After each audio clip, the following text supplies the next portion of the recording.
Thanks everybody for joining. Really excited to have this. Don't really like the word webinar, but we're going to keep it much more interactive than a webinar. Are we a month off of ISE? Less than a month off of ISE. It was an amazing event, and I was fortunate to be out there with Brad and Joel and the whole team. And there was a lot of Crestron announcements. We're going to get into some of those announcements and some of the hardware, but we're going to kind of start off with a bit of vision and where the industry is going. But firstly, Brad, maybe you could introduce yourself first. Yeah, thank you, Tom. I'm Brad Hintze, EVP Customer Success and Marketing here at Crestron. Awesome. And Joel, if you wanted to go, please. Yeah, so my name's Joel Mulpeter. Senior Director of Product Marketing for our commercial lines at Crestron. Awesome, thanks. So first off, Brad, it'd be great to get your thoughts from ISE, because it felt crazy for me, but what about from your point of view? It felt crazy for us as well. I love ISC. Everybody asks me about that, and I think that don't tell Infocom, don't tell Avixa, but I think ISE is by far my favorite show. I think for a couple of reasons. One, of course, is the global presence. We get to see customers and partners and even employees from all over the world in one location for a week. But we also hear great feedback, have very good and very productive conversations. I think for us, this year was particularly exciting as a way to bring to the world and allow people to have their hands on all of these new products for the first time in a venue like that. And so we really loved that. We started with our True Blue Summit on Monday evening, hearing from Microsoft and the FC Barcelona Football Club, and then just a full week of meetings and events and discussions, and it was great. Yeah, I really felt like there was a lot of energy, particularly in our space, like halls 2 and 3, 92,000 people total, which is up from 85,000 last year. But I think even more for me, there was lots of going on in our space, lots of talk about AI in the meeting room and re-envisioning the experience. And in your kind of first night event, I enjoyed the conversation around kind of engineering a culture of collaboration and that whole track. I wondered if you could give us kind of a summary of the thinking there. I know you've done some research in that area as well.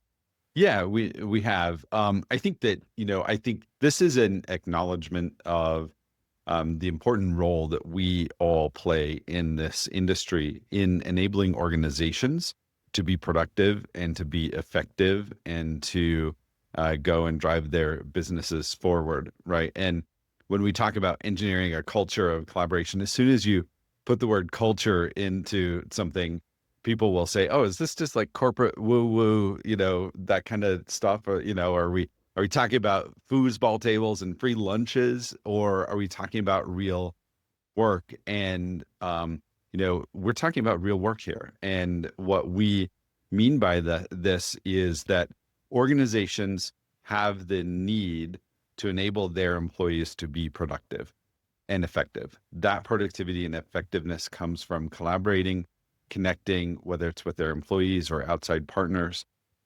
And we know increasingly, in order to enable that, you have to have technology across the organization in every kind of space and technology that really just gets out of their way. And so this really is all about our very important role in that, not just Crestron as a manufacturer of products that enable that, but also of the professionals that play a part in that, whether they're a part of an integrator, whether they're a consultant, whether they're a part of the end customer organization.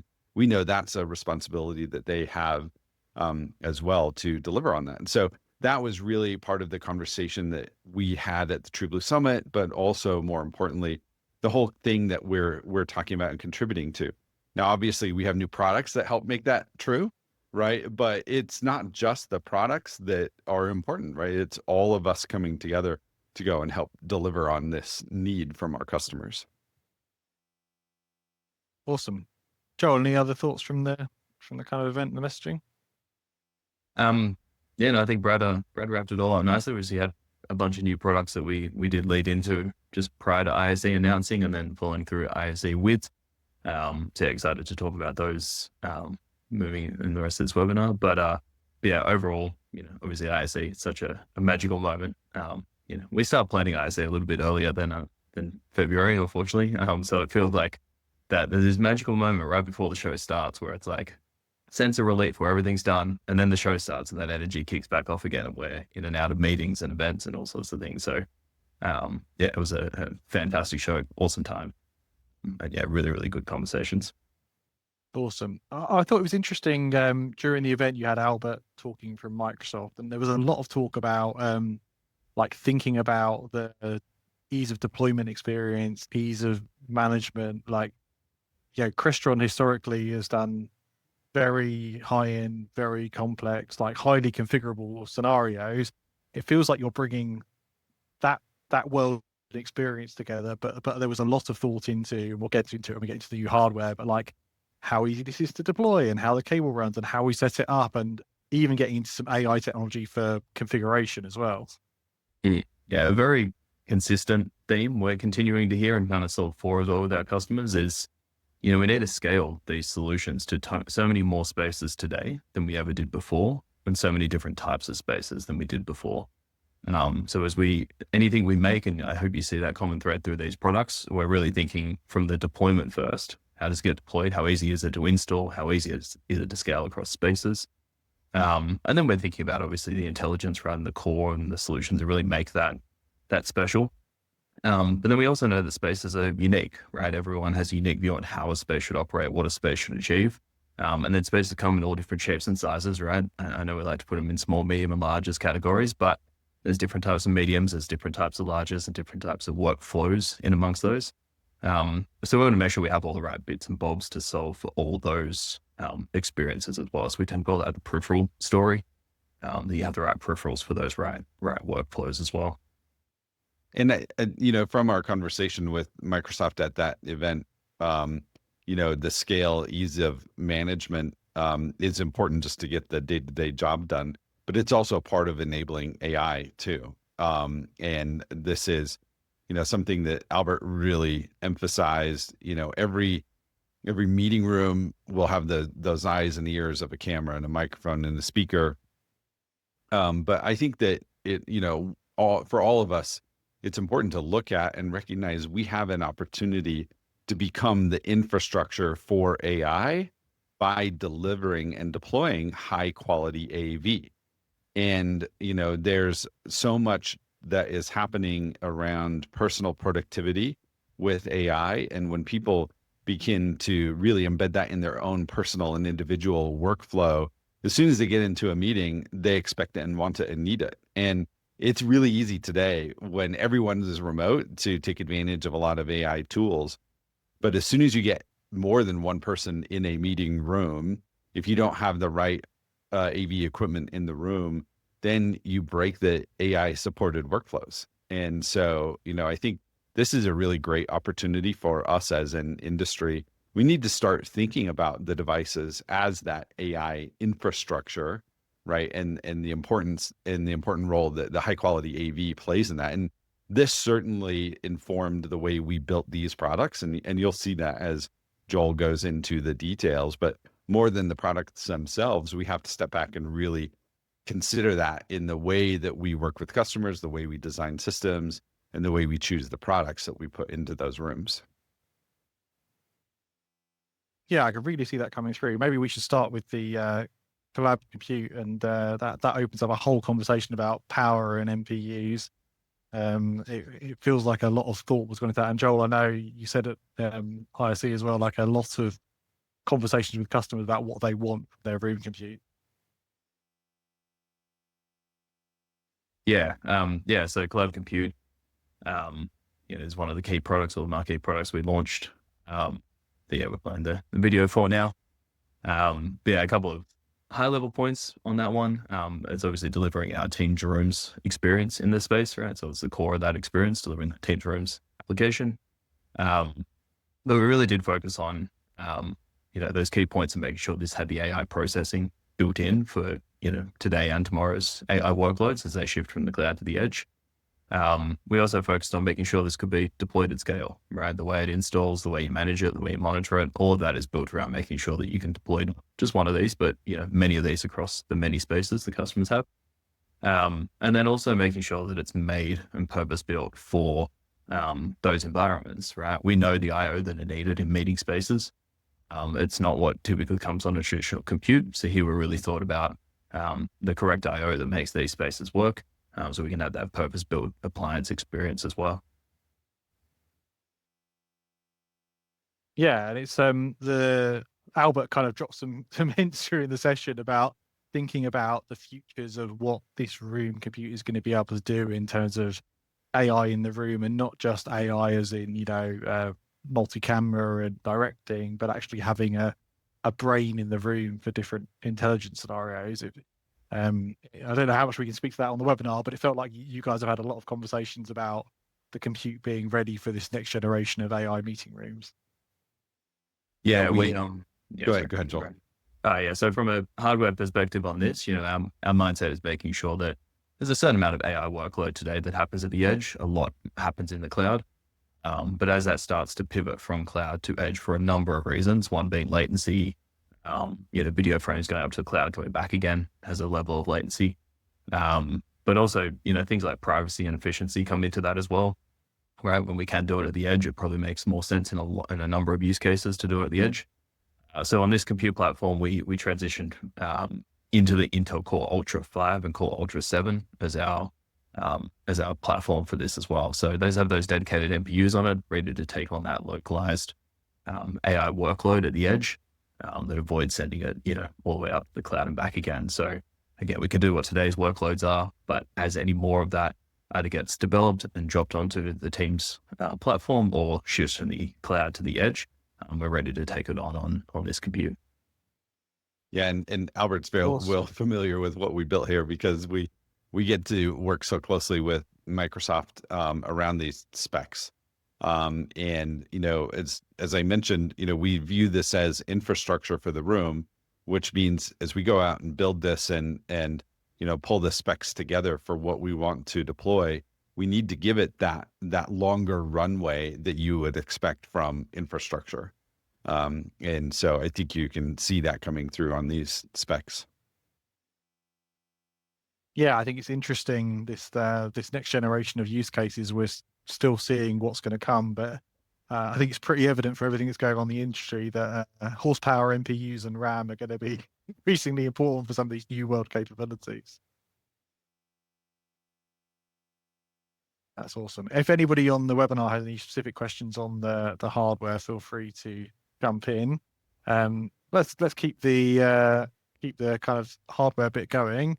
Lindsay, maybe you could take us on to the next video.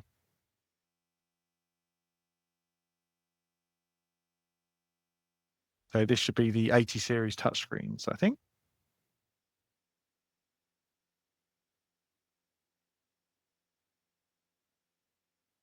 Yeah, so Joel, maybe you could take us through the new panel. Yeah, sure. So yeah, another product we launched alongside the Collab Compute were our 80 series touchscreens. Obviously, the Crestron touch interfaces or getting human input into a system is important, right? It's the basis of what we do on our control side of our business. And these are a new generation of those touchscreens. But whilst we historically have used these for control in the last let's say 10, 15 years, they've become the key console for Teams rooms as well and scheduling outside of the room. So we really took a step back when we made these panels and just kind of decided, hey, we're going from 70 series to 80 series. But what kind of panels do we need for today's modern meeting spaces? We really went back to what are the touch points that the person, the customer of the room has. We really started with outside of the room and scheduling, right? You want to walk up, you want to see whether the room's busy, free, occupied, not booked, and what upcoming meetings are coming, and maybe interact with it and book a space. As we kind of shift into the room, then typically the next touch point for a worker in the room is starting that conference call, right? That one-touch join in Teams. They want to see that familiar Teams interface. They want to hit the join button for the many that they booked already, that they know is in that space, and they want to be able to quickly jump into that call without any complexity. And then we kind of shift after that into room control, right? As rooms have more technology in them and we can't just make simple auto switch decisions, and they're not just doing Teams rooms, but we're switching inputs, maybe controlling environmental controls. We usually need some input into the control side of things, right? To orchestrate all that technology together. So that's really where, Crestron control comes in at that point, to make that system kind of, work for the worker of the room. Not the other way around, right? Technology should enhance our experience in meeting rooms, not make it a burden or make it hard to use. So that's where the 80 series touch panels or the idea of them came from, was really thinking of those touch points and scheduling outside, the touch interface inside for the console into Teams, and then control as well. So we did that by having dedicated scheduling touchscreens, the ones with the light bars you can see on the screen now. And then we have tabletop and wall mount panels that are delivering both the Teams rooms experience, and then also putting control onto those same touch panels as well, so being able to flip from Teams into that control experience, or just have a dedicated control touch panel as well. So those complex rooms, the ones that need that human input, we can really do anything that the customer needs in that space. Nice. I want to get into the Automate VX conversation. But first, there was a question in the chat. Is Air Media built into the compute? Can I use the AMTX3 100 with it? Yeah, so we have our good friend David Lockett is answering questions in the chat for this one. But yeah, at the moment, the TX3 Oh, yeah, I see David replied. Does not natively pair with the Collab Compute, but you can pair the NVIDIA base station with the Collab Compute to get some of that functionality. So we have wiring diagrams to show how to do that. But yeah, at the moment, it's not a native one-to-one connection. And before we talk about some kind of the innovation on Automate VX, Joel, could you just level set us on that for everybody on the call, what it is, where it plays in the kind of ecosystem conversation for Crestron? Yeah, sure. So Automate VX is part of our One Beyond lineup. So our One Beyond lineup of cameras or cameras that sit inside of meeting spaces. And really where it sits is in that upper end of the system where we're looking at doing multi-camera. So multi-camera for us being multiple cameras or views around the room. Automate VX really helps us to orchestrate all those cameras to deliver that unique experience of having multiple views around the room. So the cameras themselves are doing things like presenter tracking, and things like group framing, and then PTZ cameras that know where to go. The Automate VX system has all those cameras come back to it, and it gets to add an extra layer of decision making on top of that. So we integrate Automate VX with microphones in the room that feed us audio telemetry. It tells us where people are speaking in the room so that we can pinpoint them directly. It also brings in things like composition, where we're putting multiple camera feeds on the screen at the one time. So it might be two people having a conversation. It might be an educational trading room where someone's presenter tracking and an audience asks a question. We want them both on the screen. Right up to, high level boardrooms where you want the CEO always on the screen, and other people asking questions. We do all those things in that platform. But Automate VX is really that key between turning something that is a physical space, something that's truly spatial, and taking all that data and all that information and putting it into a compute device so that we can make the right decisions in that room. In order to do that, it needs to know the room, it needs to know measurements, it needs to know distances, it needs to know where it physically is. Because when we get that audio telemetry of where people are speaking, it's kind of useless unless we know where they are in relation to the cameras and microphones in the space.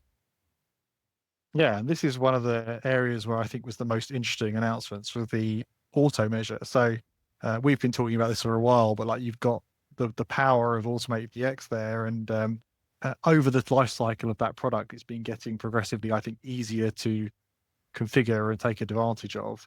But talk us through this new auto measure capability, because this is the first time I'm seeing something kind of be intelligent about room layout. Yeah, so Automate VX has AI in it, right? It has computer vision in it. We're using that to make those decisions in the room. That's doing things like our face direction to understand where people are looking, maybe centering or cropping people in the center of the shot. So there's computer vision in the device. We wanted to use that computer vision to assist in the deployment side of things as well. So one of the key things that happens with Automate VX is, as we said earlier, you need to know where everything is. So we have a really cool room design tool that you can use online, you can use in the hardware itself, where you drop cameras onto a floor plan, right? You upload your floor plan into the tool. you drop cameras and microphones and you start saying, when someone speaks in this area, I want to use this camera. When someone speaks in this other area, I want to use this other camera. All those things you would do to set the system up. That's great in the early stages. And that's why we have it as an online tool that people can use for design purposes. When you get to site though, close enough is probably not good enough, right? You need to be accurate. So what you end up doing is on site, you end up manually measuring all that stuff and making sure that it's perfect. And making sure that the system can actually get those measurements and that spatial awareness of the room and truly translate it into getting the right shot of an individual at a chair. So that's an element of actually doing the manual measurements on site.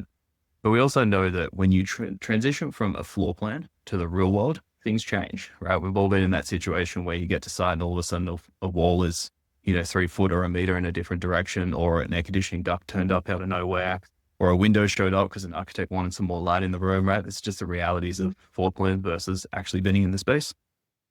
All those changes, again, cause you to redo that or to update that room design to suit.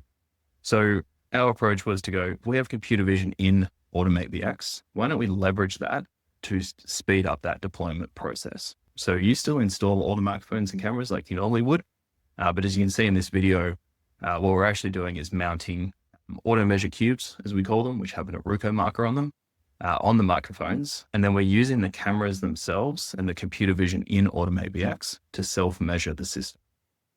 So the way that works is once you mount the cubes, you can see happening in that animation now on each microphone, they have a unique number on them that the system understands which one is which and which side of which cube is which. You start the auto measure process, and then the cameras will actually start scanning around the room and find those codes. Once they find those codes, we take all that data and we crunch it, and then we come out with a accurate room plan as to exactly where every device is, including its XYZ coordinates in relation to the microphone, but also things like its pan, tilt, and roll. So we understand if something was installed slightly on an angle. We gather all that information as well, and we embed that into the room design. Once you're done, you take the cubes down and you walk away, right? You don't have to touch it again. It's really just speeding up that deployment process. In terms of time saving, we believe that a lot of Automate VX systems, on the average, are somewhere around 4 hours of manual measurements. We've shrunk that to a 10 to 15 minute process with Auto Measure that's, effectively hands-free, right? You can hit the start button and go grab a copy and then come back. It's complete. Yeah, and then free of human error. Not that that would ever happen, but if I was putting this in and you were relying on me and measuring tapes, I wouldn't necessarily trust it. But I like the idea that the system is taking that away and doing it for us.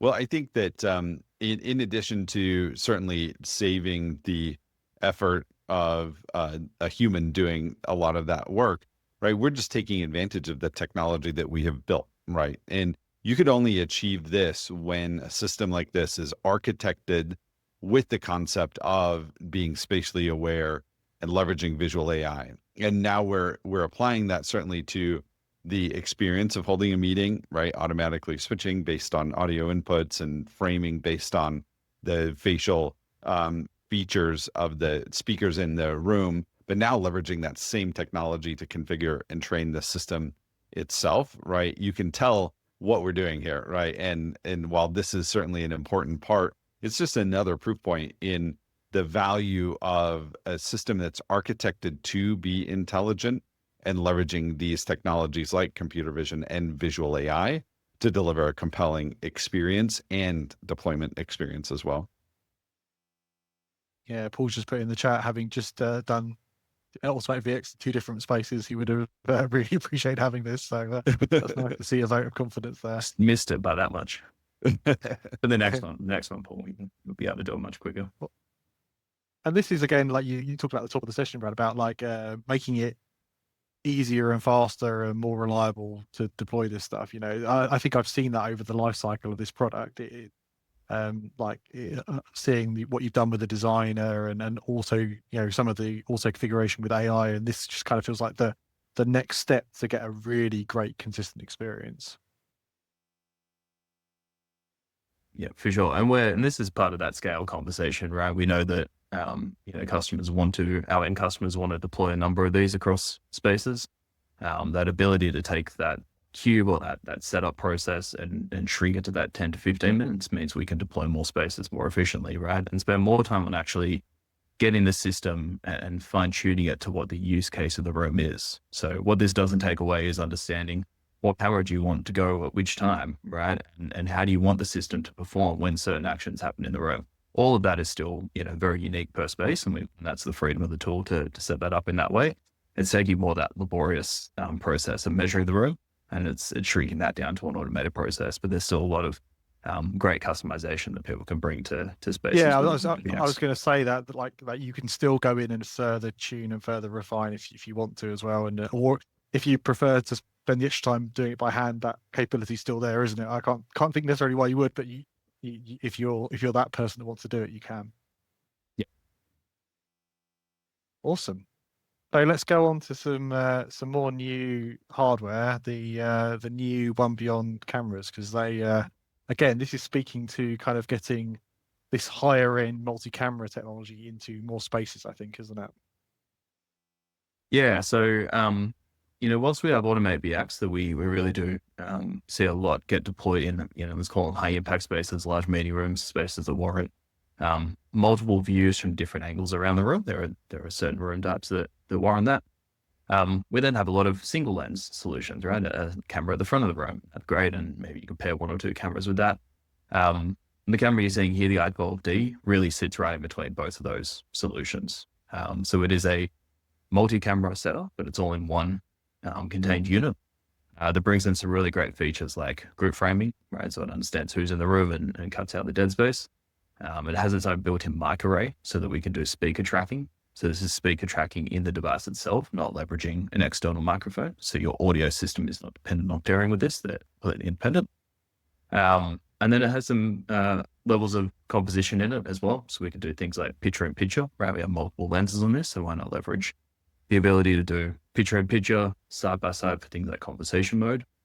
And then if you want to extend beyond this, point at the front of the room for lenses, we can actually pair other external cameras with this over the network as well. So that if you have a system where maybe you want to present a tracker at the back of the room, for example, pointing at the front of the room, you can just pair that over the network, but you're still doing a single USB cable out of this device into your Teams room's codec. So we're doing all the switching before it goes into the codec, all automated based on someone standing in the zone to keep it nice and simple.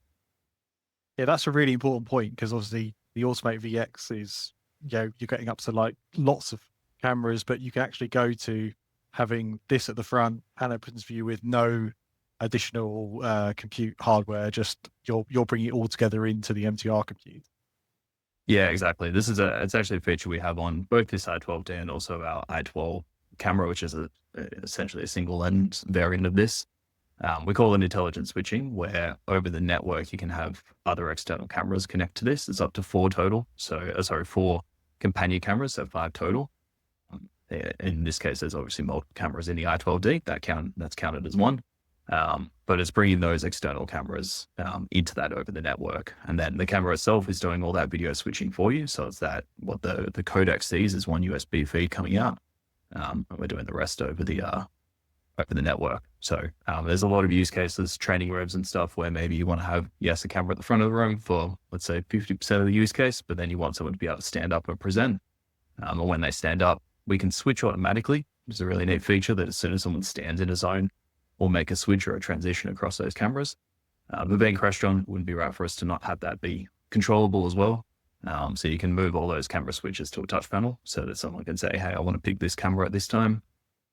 Or you can have it triggered off other things as well in the room. We have a lot of use cases where people want to trigger off, something as simple as a HDMI sync on an input, so that when you plug a laptop in at a podium, we can switch your camera directly to that location. So that intelligent switching, it's 4 cameras on top of the base camera. It's in this i12D. It's also in our standalone i12.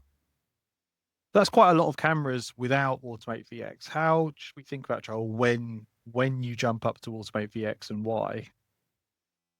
Yeah, so in the i12 deployment and the i12D, we're using either in i12 we're using control to do the switching of with the mic telemetry.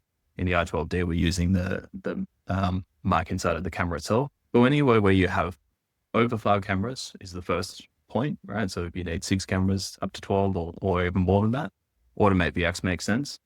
if you want a lot of customization over what the composition looks like, putting different cameras on the screen at different times, doing overlays, doing text overlays and stuff like that, background images, Automate VX is going to be your solution. Also, if you want to do things like divisible rooms, Automate VX is going to be a great way to achieve that. And then right through to, being able to have multiple microphones in the space as well. Again, we got a lot of spaces. When you're getting up to 20 seats in the space, you're going to have two, for example, Sennheiser TCC2 sitting in the space. When you have those multiple microphones, the way we handle those in Automate VX is a little bit different, but we bring all that mic telemetry back to trigger that. So it's really a size of the space and the advanced features you're looking for will move you up to an Automate VX solution. That's good to understand. And then that brings us nicely on to the last big announcement, which is a whole new intelligent audio solution. So maybe you could take us through that.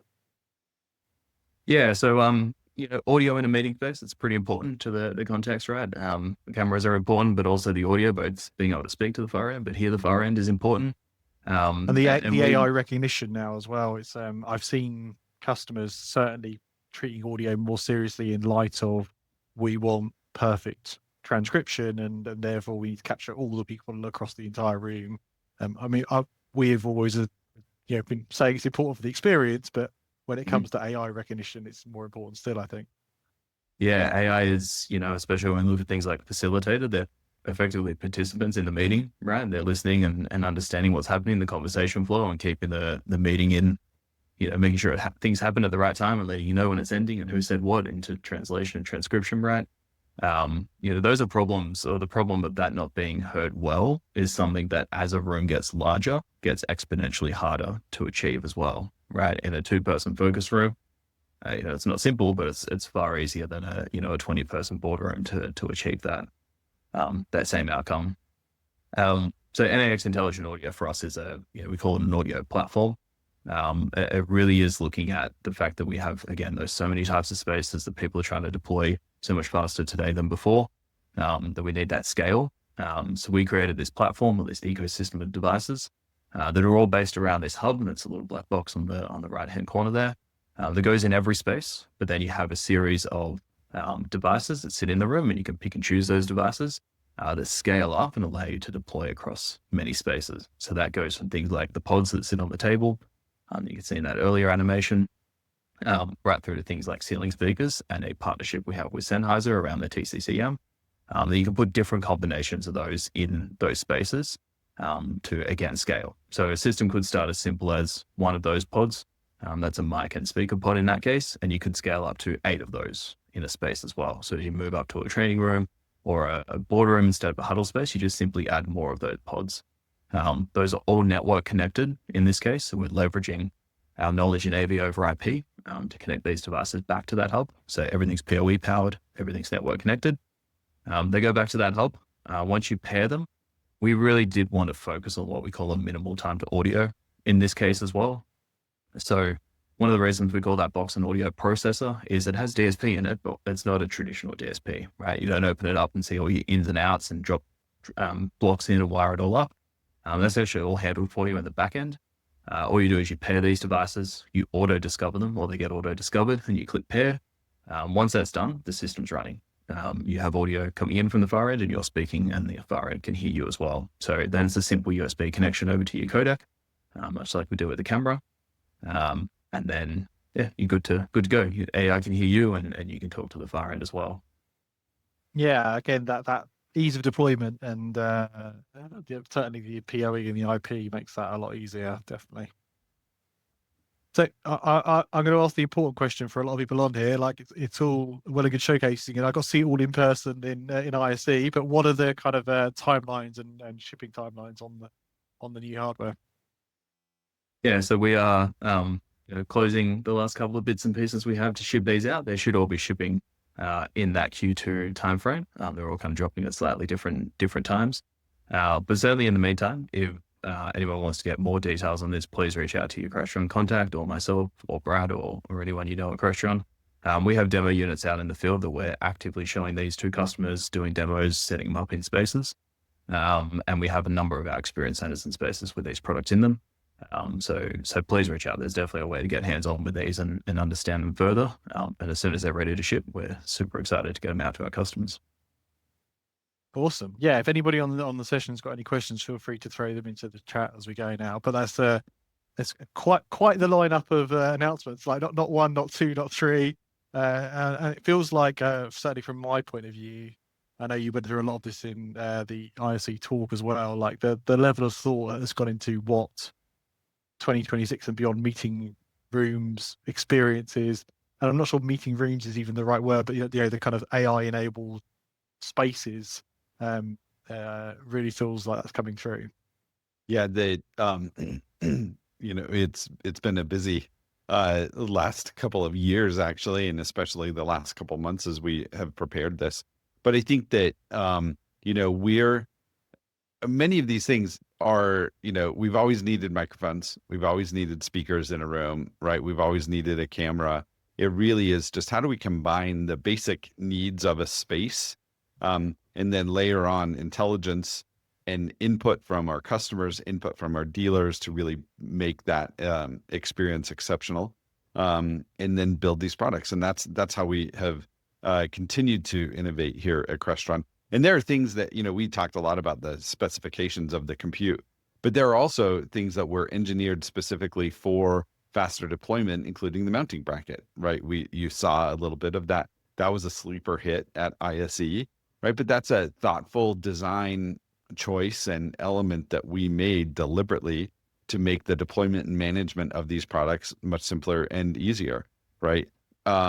David just asked a question about the pods being wired all the time, right? And that was also input and feedback from our customers to make sure we make that a choice, right? We know that consistent, reliable connectivity to those pods is super important for a variety of reasons, and we really centered around those concepts when we went to go and build that, while providing you also the flexibility to deploy them where you need them, right? Yeah, I really feel like it's funny when you're talking to people. I feel like there's a lot of appreciation of the level of thought that goes into engineering when you're excited about brackets. You could tell people are really deploying and really appreciate, like, yeah, I'm doing lots of these, or I want to do lots of these, and that stuff really makes a difference. It does, right? We in marketing laugh. It's like, oh no, let's not talk about a mounting bracket. But it's an incredibly important and valuable part of deployment of a solution, right? While it may not be sexy on the surface, it is definitely sexy day to day when you're standing behind a TV and trying to get one of these things mounted. You really appreciate those details, like the mounting screws not being able to fall out, right? They're always there, and you can just do it with one hand, right? That it really does make a difference. It was a good testament on our Collab Compute of the show that we had that mounted on the wall in a mounting bracket so people could take it in and out. I'm sure our mechanical engineers didn't intend someone to take that in or out 100+ times in the first half of the day. So, but it held up. It kept coming in and out and working. So it was good to see it lasted that. I don't think that's a real world situation, but good to test the extremes. Yeah, Paul, you're in good company with the people on this session for being excited about good cable management. Awesome. Well, Brad, Joel, thanks so much for taking us through that. I really wanted to get through the kind of all the announcements and some of the insights. Anything else you want to leave people with in terms of thoughts about, I guess, either the culture of collaboration or the releases? I just want to say thank you all for joining, and the comments and the feedback. All I can say is get your hands on these products and then give feedback to us about where you're finding success, where we could continue to make them better. We do all this work to help make all of you productive in your job, right? And a hero for the jobs that you need to do, and your connection to us is really valuable in order to us being able to engineer these solutions for you. Awesome. Joel, any other closing words? No, just excited to get feedback on these products. We think they're great. We think they're awesome, but the proof is in the pudding when you guys get your hands on them and give us true feedback. Is how we make things better, how we work on the next range of products, which we're always working on. So please, if you get a chance to get hands on with them, send the feedback back in any way you possibly can. There you go. You've heard the invite. That is a genuine invite, so I'm sure it will come. Thanks so much, everybody who joined live. We'll be sharing a recording afterwards and some links to the product information. Feel free to have a look at that. I'm sure a bunch of people will be listening on demand as well. Thanks to David in the chat for answering a whole bunch of questions you weren't there. And yeah, from my point of view, just Brad, Joel, thanks for all the support of the community and the engagement you have with us. Really appreciate it. Awesome. Thank you. We'll call it there. Thanks, everybody.